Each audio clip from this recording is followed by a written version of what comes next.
आऊज़ुबिल्लाहिमिनश्शैतानिर्रजीम बिस्मिल्लाहिर्रहमानिर्रहीम रब्बि इश्रह ली सदरी वयस्सिर ली अमरी वहलुल उक़्दतम मिन लिसानी यफ़क़हू क़ौली रब्बि ज़िदनी इल्मा रब्बि यस्सिर वला तुअस्सिर वतम्मिम बिल खैर। बिस्मिल्लाह। हमने ज़मायर पढ़े थे, है ना। ज़मायर का मतलब प्रोनाउंस यानी कि सर्वनाम। सर्वनाम मतलब जो संज्ञा की जगह इस्तेमाल किए जाते हैं। और ये हमने सारे के सारे ज़मायर पढ़े थे और मुझे उम्मीद है आपको भी अब तक समझ में आ गए होंगे। हुआ, हुमा, हुम, वो थर्ड पर्सन, वो दोनों, गायब हैं जो थर्ड पर्सन है, वो सब, मर्द मैस्कुलिन, हिया वो स्त्री गायब है जिसके बारे में जो हमारे सामने नहीं है, हुमा वो दोनों स्त्रियां, हुन्ना वो सब स्त्रियां, हुआ, हुमा, हुम मेल मैस्कुलिन, हिया, हुमा, हुन्ना। इसमें हुमा दोनों के लिए सेम है, बराबर है, चाहे वो मर्द हो चाहे औरत हो। दो अगर होंगे, दो मर्द दो औरतें, दोनों के लिए ही हुमा इस्तेमाल होगा।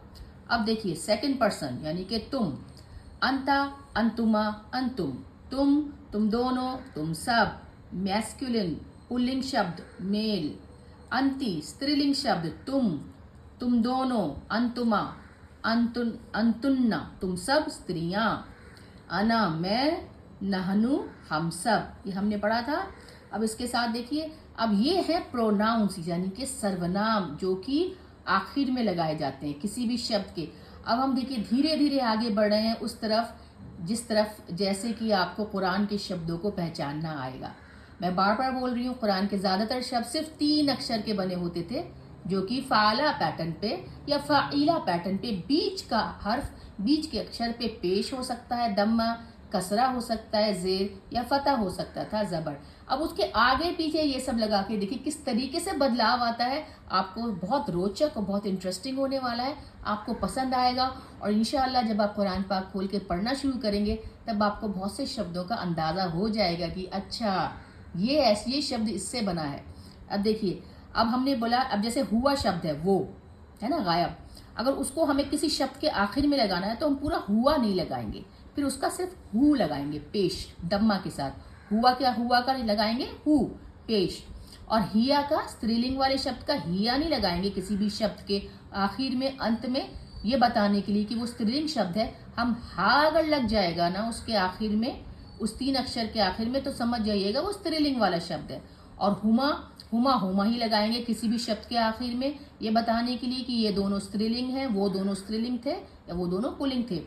और हुम का हुम ही लगेगा क्योंकि हु नहीं लग सकता। हु वो एक वचन के लिए, 1 पर्सन के लिए लग रहा है, हुम बहुत सारों के लिए लग रहा है, तो हुम का हुम ही रहेगा और हुन्ना का भी हुन्ना रहेगा। अब देखिए बदलाव आएगा सेकंड पर्सन में। तुम का हम अंता नहीं लगा सकते पूरा किसी भी शब्द के अंत में, भाई जाहिर सी बात है, बहुत बड़ा शब्द है। किसी भी हम 3 अक्षर वाले शब्द के आगे अंता लगाएंगे तो वो अपने आप में काफी बड़ा हो जाएगा, तो इसलिए हम का लगा देंगे।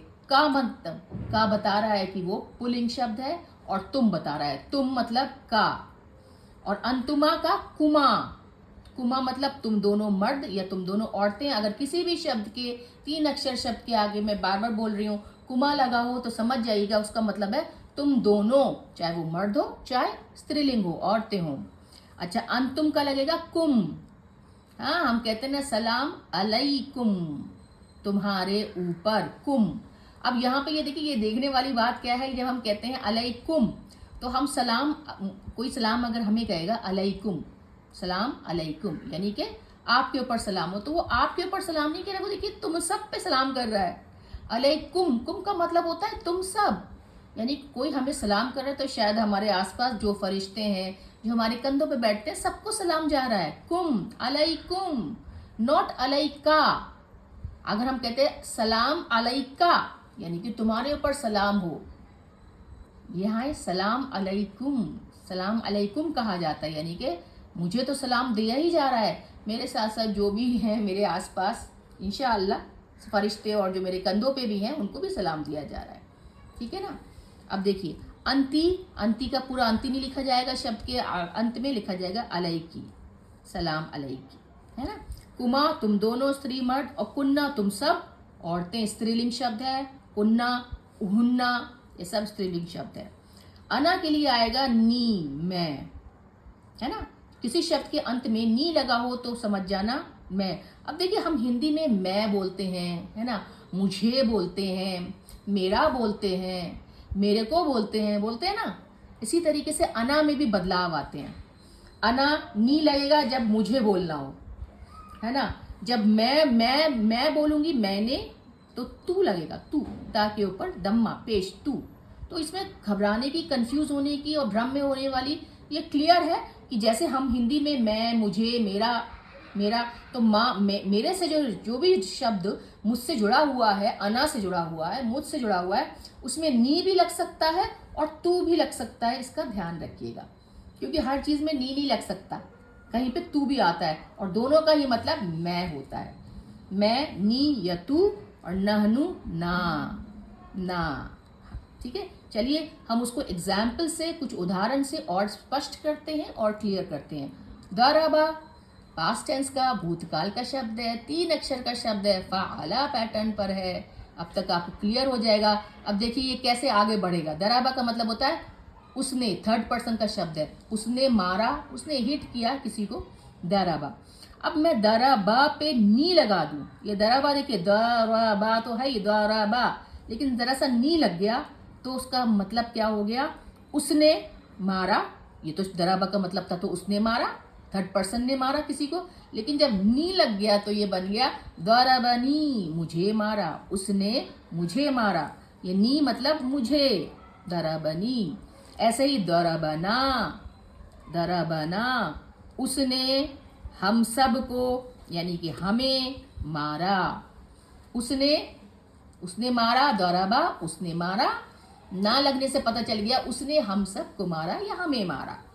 अब देखिए ये हर्फिल्ला वाला शब्द है, इसके अंत में, आखिर में जो हर्फ आया है, जो अक्षर आया है, जो भी शब्द आया है वो है या, यानी कि कमजोर अक्षर। हम पढ़ चुके हैं हर्फिल्ला, अलिफ, वाव या जब भी किसी शब्द में, 3 अक्षर शब्द में आता है, तो जब वो किसी भी आगे पीछे बढ़ता है या घटता है तो वो बहुत ही रोचक या इंटरेस्टिंग हो जाता है, पैटर्न से थोड़ा अलग हटके हो जाता है। जब भी आप कोई ऐसा शब्द देखें जो आपको नहीं समझ में आ रहा हो, तो पहले ढूंढने की कोशिश करिए कहीं उसमें हर्फ इल्ला तो नहीं है, कोई कमजोर अक्षर तो नहीं है। देखिए अला, तो जैसे ऊपर होता है अला, तो अला या, इसमें हु लगेगा तो अलई हु होना चाहिए, अलई हु होना चाहिए ना, हु उनके ऊपर, उसके ऊपर, हु उसके ऊपर, लेकिन है ही। क्यों? या की वजह से, हर्फ इल्ला की वजह से, है ना, कमजोर अक्षर की वजह से अलई ही हो गया। ऐसे ही अगर हुम होगा, उन, है ना, उन सब के ऊपर, अलई हुम, तो ये अलई हुम होना सही था। अलई हुम भी गलत नहीं होगा, लेकिन है अलई हिम। ये इसके आगे जो, हा के आगे जो या लग गया, इसकी वजह से हिम हो गया। अब देखिए अला हुमा, वो उन दोनों के ऊपर, हुमा दोनों, चाहे वो स्त्रीलिंग हो चाहे वो पुल्लिंग शब्द हो। अला हुमा, तो अलई हिमा, हुमा की जगह, पेश की जगह, दम्मा की जगह कसरा, जेर आ गया, अलई हिमा। फर्क पड़ा, पता चला क्यों हुआ? हर्फ इल्ला की वजह से। या आखिरी का जो हर्फ था, आखिरी का जो अक्षर था वो कमजोर था, इस वजह से थोड़ा सा बदलाव आ गया। हालांकि इसमें कोई बहुत ऐसा वही बहुत मुश्किल नहीं है, मुश्किल आती है। और देखिए नसरा, उसने मदद की, पास्ट टेंस, भूतकाल, कितनी चीजें पता चल रही हैं इस शब्द को देख के। ये पास्ट टेंस का, मादी का, भूतकाल का शब्द है, और ये बता रहा है 3rd पर्सन के बारे में जो गायब है, उसने। और नसरा का मतलब होता है मदद, तो उसने मदद की, ये पास्ट टेंस का शब्द कितना बता दिया इसमें। एक वचन का शब्द है, ये भी बता रहा है, सिंगल शब्द है ना। नसर तू, इसके आगे तू लग गया, रा पे सुकून आ गया, इस शब्द का फतह हटा तो सुकून आया। नसरा तू नहीं होता, बोलने में मुश्किल होता है, उच्चारण अच्छा नहीं होता। नसर तू, मैंने मदद की। अब यहाँ पे ना नसर तू तो सबसे पहले तो आया उसने मेरी मदद की, पहले तो उसने मदद की आएगा, है ना, फिर बीच बाद में ये तू लगा तो फिर मेरी बाद में आएगा। मैं जब शुरू में पढ़ती थी तो मुझे ये उल्टा पड़ा जाता था कभी कभी। नसरा का मैं बोलती थी नसर तू का, मैंने उसकी मदद की या उसने मेरी मदद की, है ना। ये थोड़ा सा भ्रम और कंफ्यूजन होता है, क्लियर नहीं होता। लेकिन सबसे पहले आप ये देखिए, आसानी ऐसे होगा कि पहले का शब्द देखिए नसरा, उसने, तो पहले उसने ही आएगा, उसने मदद की, फिर आ गया मेरी, तो उसने मेरी मदद की, तो पहले उसने आएगा, मैंने नहीं आएगा कि मैंने उसकी मदद की। हाँ, ये कंफ्यूजन आता है, थोड़ा सा भ्रम आता है। अगला शब्द देखिए, नसर तुहू। हाँ, इसमें अब दो शब्द जुड़ गए, दो जमायर, दो प्रोनाउंस, दो सर्वनाम जुड़ गए। और देखिए ये सब शब्द कुरान पाक में आते हैं, देखते रहिएगा।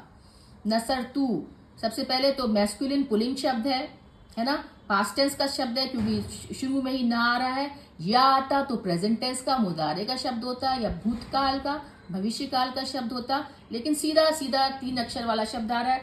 अब देखिए नसरा, नसरा उसने मदद की, तू उसने मेरी मदद की। अब हु, अब यहाँ पे डायरेक्टली क्लियर हो गया, नसर तू हु, नसर तू हु, नसर। अब यहाँ पे क्या है ना, क्योंकि यहाँ पे तो हम देखेंगे नसर तू, तो उसने मेरी मदद की, क्योंकि हम यहाँ से शुरू कर रहे हैं। लेकिन यहाँ पे देखिए उन्होंने जब हु लगा दिया एंड में, यानी कि ये जो जमायर इसमें छुपा हुआ था, यहाँ पे छुपे हुए हैं ना सारे जमायर, ये जो भी प्रोनाउंस हैं सर्वनाम में छुपे हुए हैं ना। नसरा में क्या छुपा हुआ है, वो छुपा हुआ है ना, वो आदमी छुपा हुआ है ना। लेकिन यहाँ पे वो आदमी क्लियर हो गया हु के, इस हु, ये हु जब शब्द के अंत में लग गया, तो अब हम यहाँ पे पता है क्या बना है, ध्यान दीजिएगा मैं क्या कहना चाह रही हूँ। ये ऐसे नहीं पढ़ेंगे हम नसर तुहु कि उसने मदद की, उस मेरी, उसकी, किसकी, कंफ्यूजन ना। नसरा मतलब उसने मदद की, अब तू लग गया तो उसने मेरी मदद की। अब नसर तू हु, अब ये उसने तो यहाँ अंत में आ ही गया, आखिर में जब हु लग गया, उसने लग गया, तो पता है ये क्या इसका मायने होगा। ये हु हम अब हम उसने पहले नहीं बोलेंगे, अब हम बोलेंगे मैंने उसकी मदद की, क्योंकि मैं पहले आ रहा हूँ तू। हाँ देखिए, समझ में आ रहा है आपको, बहुत क्लियर करके समझा रही हूँ। ये मैंने बहुत मुश्किल से खुद सीखा है, बहुत पढ़ पढ़ के, देख देख के, तो लेकिन यहाँ पे मैंने इसलिए इस तरीके से लिखा, तो ये क्लियर होगा आपको। नसर तू, अब यहाँ पे वो जो उसने है ना वो बाद में आ गया, तो यहाँ पे मैं पहले आ रहा हूँ, तो मैंने उसकी मदद की। यहाँ पे उसने मेरी मदद की थी, यहाँ पे मैंने तू क्योंकि पहले आ रहा है, नसर तू हु, यहाँ का जो उसने था जो छुपा हुआ था वो यहाँ क्लियर कर दिया। कितनी खूबसूरत भाषा है देखिए। अब नसर तुमा, नसर तू हा स्त्रीलिंग का शब्द है, ये रहा हा, उसने। अब यहाँ पे जो हा जो है वो तो उसने था, है ना, लेकिन क्योंकि ये बाद में आ गया स्त्रीलिंग का शब्द, तो पहले तू आया है, तो नसर तू, तो मैंने उस स्त्री की मदद करी। नसर तुहुम, मैंने, तू मत पहले आया, तो मैंने, तू मतलब मैंने और मुझे नी, तो मैंने उन सब की मदद की, मर्दों की, हुम। राया मशा पैटर्न पे है, ये हरफिल्ला वाला शब्द है, अंत में या है, ठीक है, तो ऐसी मशाई तू, वो चल, मैं चला, मशाई तू। अब देखिए राई तू, साफ बात है, राया देखना और तू मैंने देखा, सिंपल सी बात है, ये वाली बात आ गई, मैंने मदद की, ऐसे राई तू मैंने देखा। राई तू का, पहले तू आया है, तो मैंने तुम्हें का तुम्हें, तुम अंता नहीं लगाया, देखिए कैसे लगाते, राई तू अंता, तो अंता की जगह का लगाया, पुल्लिंग शब्द के लिए, मेल के लिए। राई तू का, तो पहले तू आया है, ये तू का मतलब मैंने और का मतलब तुम्हें, राई तू देखा, हालांकि राई तू होता है उसने देखा, लेकिन यहाँ पे क्योंकि यहाँ पे जब एंड में जमायर लगने, सर्वनाम लगने शुरू हो जाते हैं, तो जो इसका जो मूल शब्द, बुनियादी शब्द होता है जिसमें वो छुपा होता है, उसको नहीं बोला जाता। अगर मैं सिंपल आपको बोलूं, जैसे राया का मतलब उसने देखा, यहाँ पे उसने है, लेकिन यहाँ पे जब तू लग गया, तो वो वाला जो प्रोनाउन, जो सर्वनाम लिखा गया है, वो ज्यादा दबाव डालेगा, वो उसका मायने निकल के आएगा, उसने चला गया। अब देखिए राई तू का, मैंने तुम्हें देखा, पुल्लिंग शब्द। राई तू की, मैंने की, उसे देखा, स्त्रीलिंग को देखा। राई तू कुम, मैंने, तू मतलब मैंने, कुम तुम सब, कुम अंतुम पे, यहाँ पे अंतुम नहीं लगा सकते थे, राई तू अंतुम, इसलिए अंतुम की जगह एक छोटा शब्द, एक छोटा प्रोनाउन, एक छोटा सर्वनाम आया है जो शब्द के अंत में लगा सकते हैं, वो है कुम। जहां पे भी कुम आ जाए समझ जाइए तुम सब, रायतुकुम, मैंने तुम सबको देखा। ठीक है ना। अब ये देखिए रायतुकुन्ना, कुन्ना, मैंने, तू से पता चल रहा है मैंने, कुन्ना तुम सब औरतों को, स्त्रीलिंग शब्द है कुन्ना, हुन्ना, मैंने तुम सब स्त्री को देखा।